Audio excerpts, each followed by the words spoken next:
At 6 a.m., Rachel Miller quietly opened the door to her son's room. The morning sunlight streaming into the dimly lit room gently illuminated the face of 5-year-old Ethan, who was sleeping peacefully in his bed. His wheelchair sat beside the bed like a faithful friend, watching over her son. "Good morning, superhero.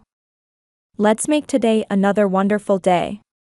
Ethan's face lit up when he woke to Rachel's voice. Despite having a disability in his lower body due to spinal muscular atrophy, his eyes held a light of hope. Rachel lifted her son into his wheelchair with practiced ease, gently supporting his body as she helped him with his morning routine. "Mama, I'm going to draw a picture today." "A picture of a flying wheelchair?" Ethan's voice was bouncing with excitement. "I'll put wings on my wheelchair and fly above the clouds." While preparing breakfast in the kitchen, Rachel felt her heart warmed by her son's innocent imagination, as she always did.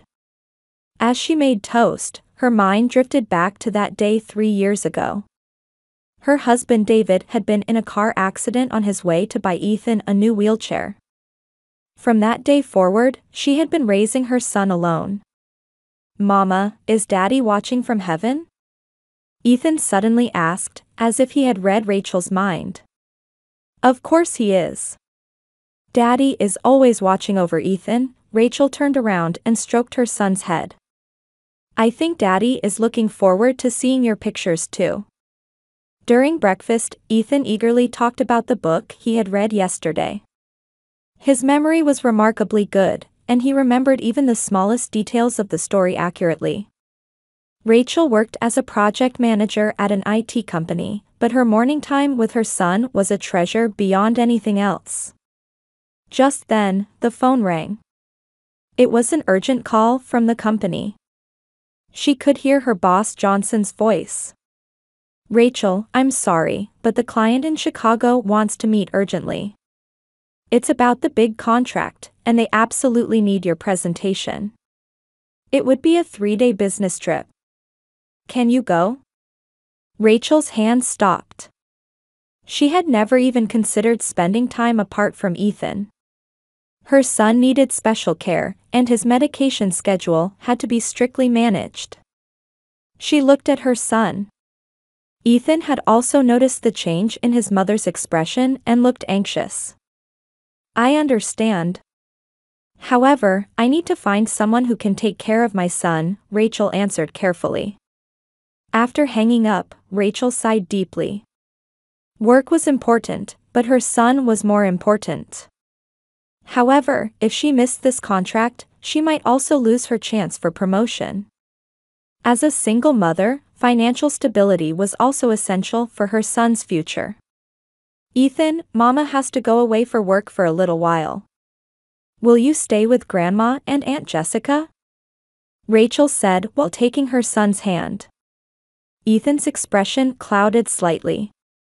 "Mama's going away? Just for 3 days. I'll come back to get you right away." Rachel hugged her son. "Ethan is a brave superhero, isn't he?" "Yes, but I'll be lonely without Mama." Rachel's heart ached. However, this job was important for the family's future too. Her sister Jessica had experience raising children, and her parents lived nearby. She told herself it would surely be fine. "It'll be okay. Emma will be there too, and everyone will take good care of Ethan. And I'll call every day." Ethan nodded slowly, but you could feel the weight of anxiety on his small shoulders.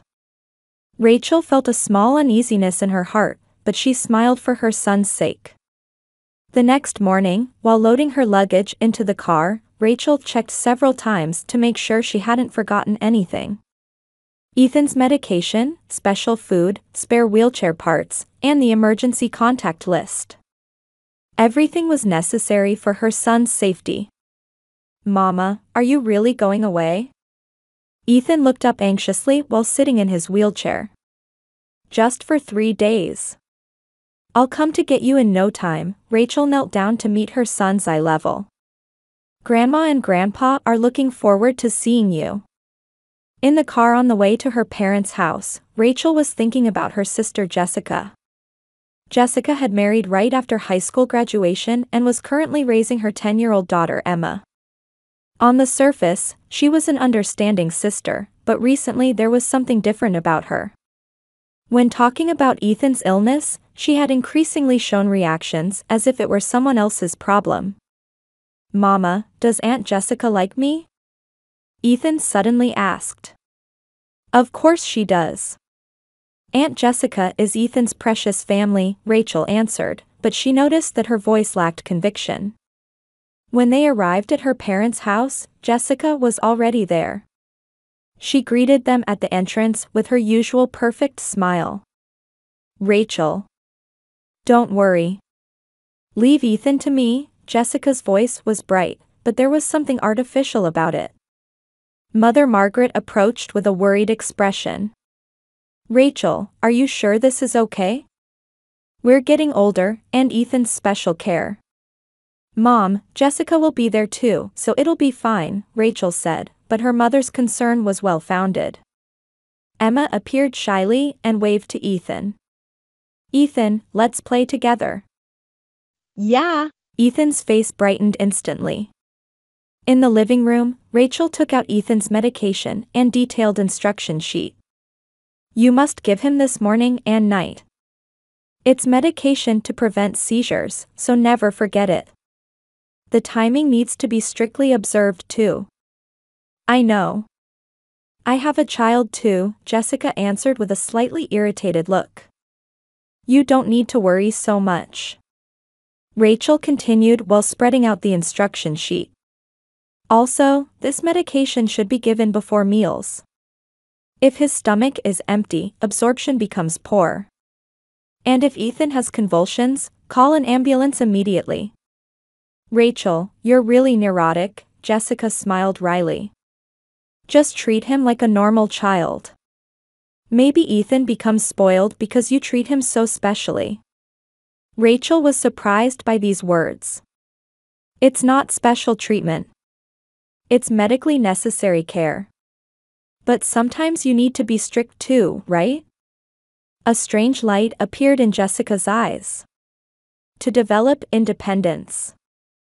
Father Robert was reading the newspaper in the living room, but he noticed his wife's worried expression. "Jessica, Ethan is different from normal children. You must follow the doctor's instructions." "I know that, Dad," Jessica waved her hand lightly. While organizing the luggage, Rachel saw Jessica whispering something to Emma. "Understand? Do what Mama says. Don't say anything unnecessary." "But, Mama." Emma looked confused. "No buts." Jessica's voice became sharp. When Rachel approached, Jessica immediately put on a smile. "I was telling Emma to play nicely with Ethan. Since they're both children, I'm sure they'll have fun together." However, Emma's expression didn't clear. The 10-year-old girl was sensitively picking up on the complex emotions of the adults. "Emma, if you're worried about anything, you can call me anytime," Rachel spoke gently to Emma. "Okay." Emma nodded quietly but glanced at her mother.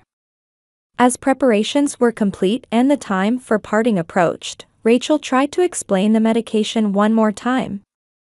"Jessica, this is really important, so let me confirm once more.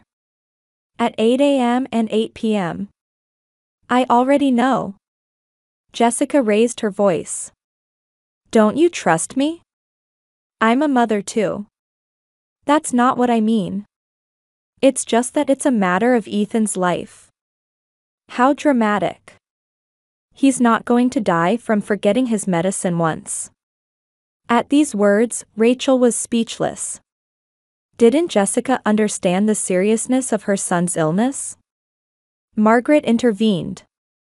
"Jessica, you can understand Rachel's feelings, can't you? She's worried as a mother. Even Mom." Jessica sighed. "Anyway, it'll be fine." At the moment of parting, Ethan grabbed Rachel's clothes. "Mama, are you really coming back?" Of course. I'll definitely come to get you in 3 days. You're Mama's superhero, aren't you? Yes, it's a promise. Ethan's voice trembled slightly. I promise. Have fun with everyone until then. Rachel hugged her son and kissed his cheek. At that moment, Jessica looked at her watch and said, "You'd better go soon, or you'll be late for your flight." Before getting in the car, Rachel looked back. She could see her parents watching worriedly from the window. However, Jessica had already gone inside the house, and only Emma was standing at the entrance. The girl's expression had a seriousness that didn't match her age. Driving to the airport, Rachel felt a small uneasiness in her heart. However, she also had work responsibilities.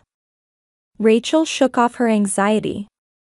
At 2 p.m. on the second day of the business trip, in a conference room in a Chicago high-rise building, Rachel had just finished an important presentation. She had gotten a positive response from the client and was finally taking a breath when her cell phone vibrated. The caller ID showed Emma. At first, she thought it was a wrong number. Emma rarely called directly. However, the moment she answered the phone, Rachel's blood ran cold. "Aunt Rachel. I'm sorry." Emma's voice was sobbing. It was a voice filled with fear and despair. "Emma? What's wrong? What happened?"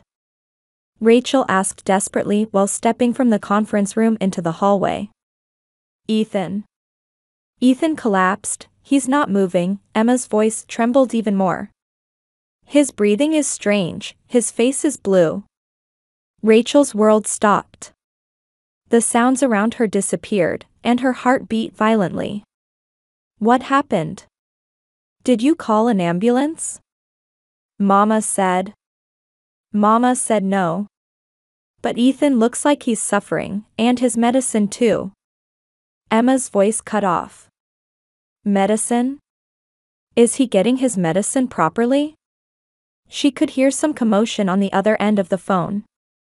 Then she heard Jessica's voice. "Emma. What are you doing? Hang up the phone." "Mama, but Ethan." "Hang up right now." The phone was disconnected. Rachel called Emma's number again with trembling hands, but no one answered anymore. Next she called Jessica's number, but it went to voicemail. When she called her parents' landline, no one answered either. Rachel hurriedly called 911. Her voice was shaking as she gave them the address. Next, Rachel called her boss Johnson. "I'm very sorry. My son is having an emergency. I have to return to Boston immediately." "Of course, Rachel. Go right away. Don't worry about the contract." Rachel returned to the hotel, grabbed her luggage, and jumped into her car. She drove the normally 3-hour journey in 2 hours, far exceeding the speed limit. While driving, she kept calling Emma's number, but no one answered anymore. "God, please. Protect Ethan. My precious son." Rachel prayed while crying. Speeding down the highway, her mind was imagining the worst scenarios. Ethan's medication was absolutely necessary to prevent seizures. If he didn't take his medicine, he could have severe seizures, and in the worst case. It was terrifying just to think about. One more hour until I get there," Rachel told herself. However, that 1 hour felt like an eternity. At 4:30 p.m., Rachel entered the residential area where her parents lived. The moment she turned the corner, her heart almost stopped. An ambulance and police car were parked in front of the house. Neighbors were watching worriedly. She stopped the car abruptly and Rachel ran toward the house. "Ethan. Ethan." The front door was open, and she could see paramedics moving around frantically inside. Rachel rushed into the house. On the living room floor, Ethan was lying down. His face was pale, and his breathing was shallow and irregular. The paramedics were putting an oxygen mask on him and preparing him for Ethan. Ethan. Rachel tried to rush to her son, but was stopped by a paramedic. Are you the mother? We're trying to stabilize him now. Please wait a moment. Rachel watched her son with tears streaming down her face. Ethan's small body looked like a broken doll. At that moment, she noticed Jessica standing near the sofa with her arms crossed. Her expression was cold, as if it were someone else's business. How dramatic. Children collapse over the smallest things, Jessica shrugged and said. What are you saying? Rachel stared at her sister in disbelief. Ethan is suffering, how can you say such things? Because it's the truth, isn't it? You're too overprotective. Mother Margaret came down from the stairs. Her face was wet with tears and pale with shock. Rachel. I'm sorry, Mom, what happened? Father Robert also appeared, staggering. Since last night, Jessica has been, but we never thought something like this would happen. At that moment, a police car arrived and officers entered the house. We received a report.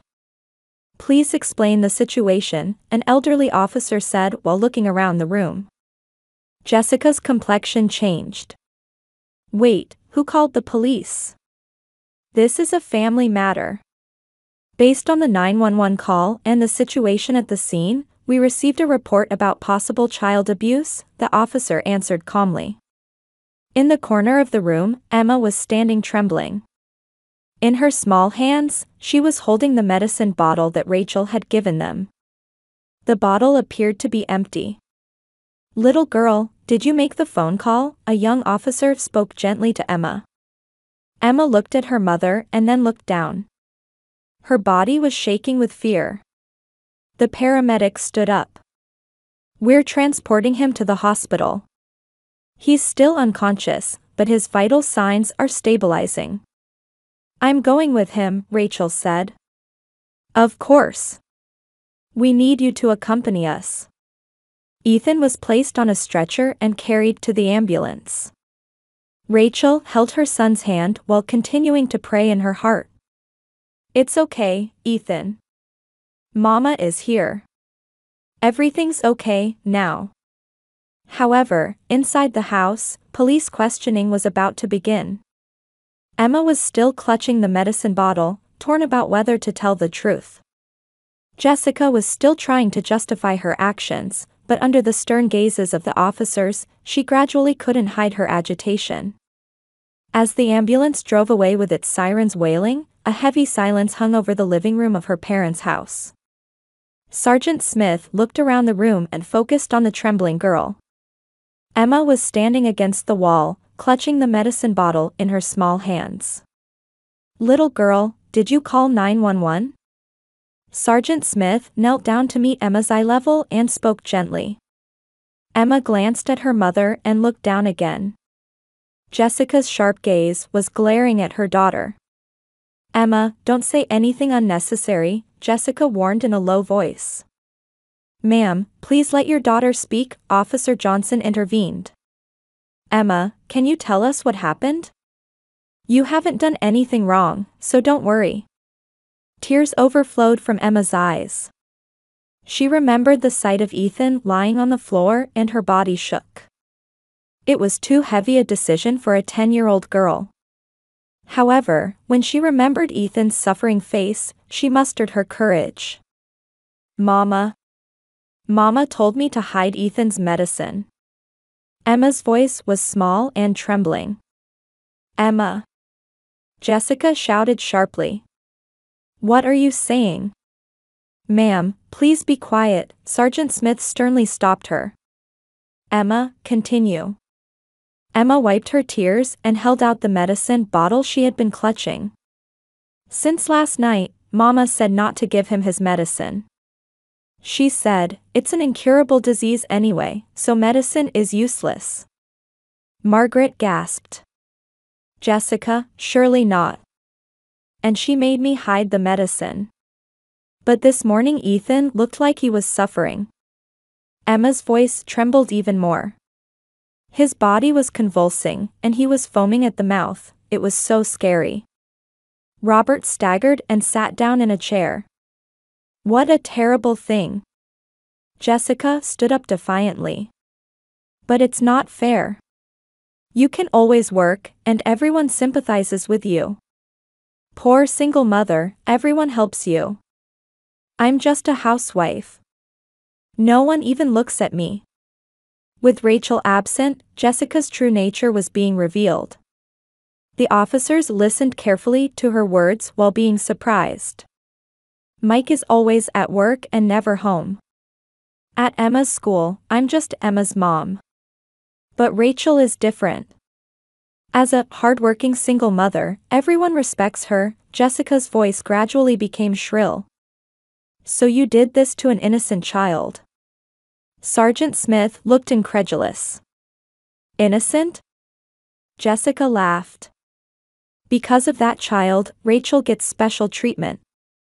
As a pitiful mother with a sick child, everyone sympathizes with her. The company must be accommodating her too. Margaret cried as she faced her daughter. Jessica, what are you saying? Ethan is your nephew. So what if he's my nephew? Does that mean my life should be sacrificed? At that moment, Robert said in a trembling voice, actually, yesterday, when I tried to confirm if he was taking his medicine, Jessica strongly stopped me, saying, don't interfere. Margaret also nodded. I thought it was strange too.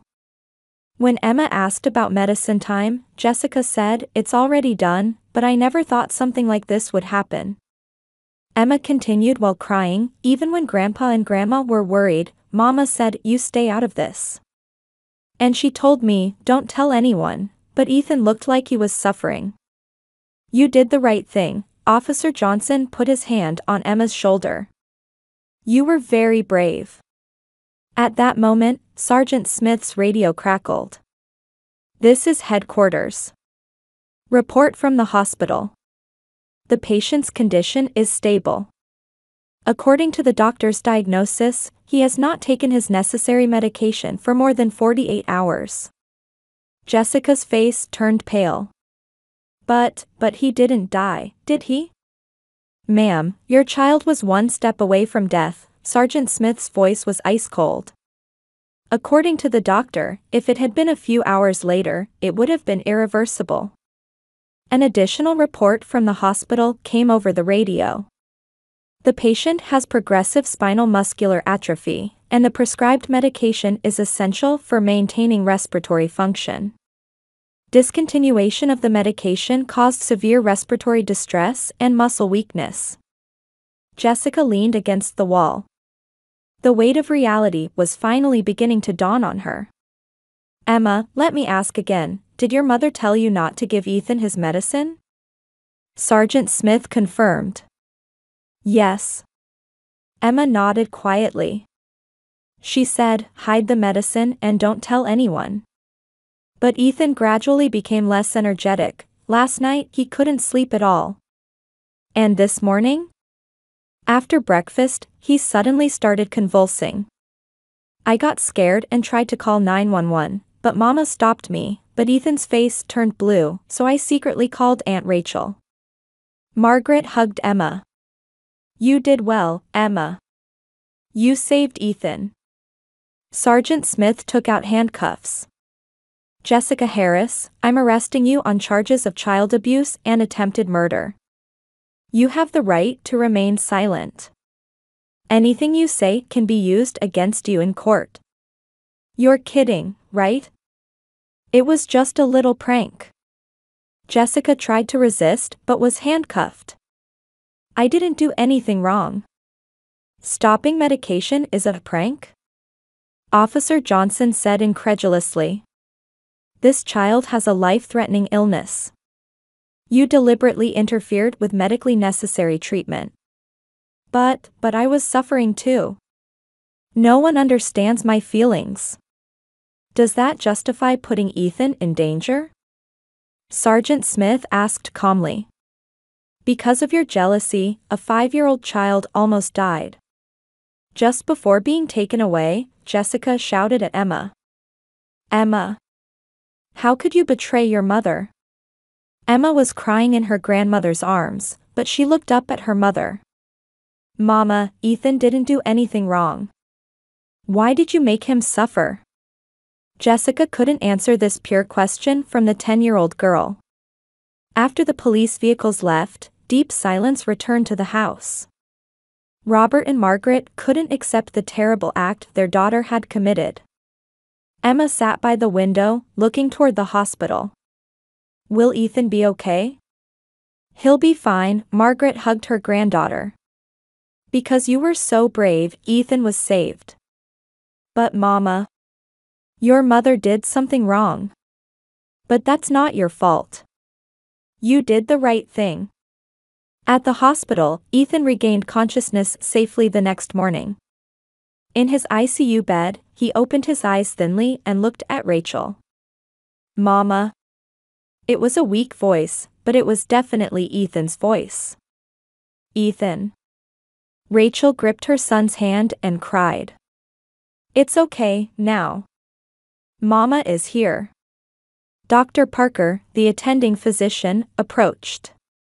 If it had been a few hours later, it would have been a serious situation. Please thank whoever made the report. Rachel thought of Emma. If that brave 10-year-old girl hadn't been there, her son might not be here now. 3 months later, Jessica's trial began. Although she was released on bail, she showed no signs of remorse. Her words to reporters outside the courthouse further disappointed the family. I'm not wrong. Taking care of that child is impossible for normal people. Rachel will get exhausted eventually too. Meanwhile, her husband Mike immediately filed for divorce and sought custody of Emma. My wife's actions are unforgivable. I want Emma to grow up in a safe environment. At Rachel's house, a new daily routine began. On weekends, Emma would come with Mike. Although there was an awkward atmosphere at first, the pure friendship between Emma and Ethan warmed the adults' hearts too. One Saturday afternoon, Emma was drawing pictures with Ethan in the living room. Aunt Rachel, I want to become a nurse. I want to help children like Ethan, Emma said with a serious expression. That's wonderful. You'll surely become a kind nurse, Rachel smiled. Ethan approached Emma in his wheelchair. Emma, I love you. Thank you for being with me. I love Ethan too. Let's be friends forever. After dinner, Emma said a little sadly, Aunt Rachel, did I betray Mama? Rachel sat next to Emma. Emma, you didn't betray anyone. You saved Ethan's life. That wasn't wrong. But Mama hates me. When you grow up, you'll surely understand. How brave and right what you did was, Rachel hugged Emma. Even if you're related by blood, people without compassion aren't real family. On the other hand, even if you're not related by blood, people who act with love and courage are true family. Tears welled up in Emma's eyes. Really? Really? Emma is our precious family.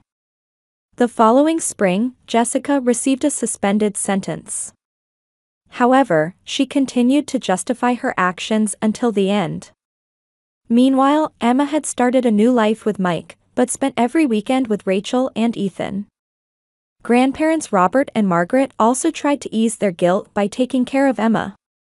If we had been more careful. They blamed themselves, but Rachel said gently.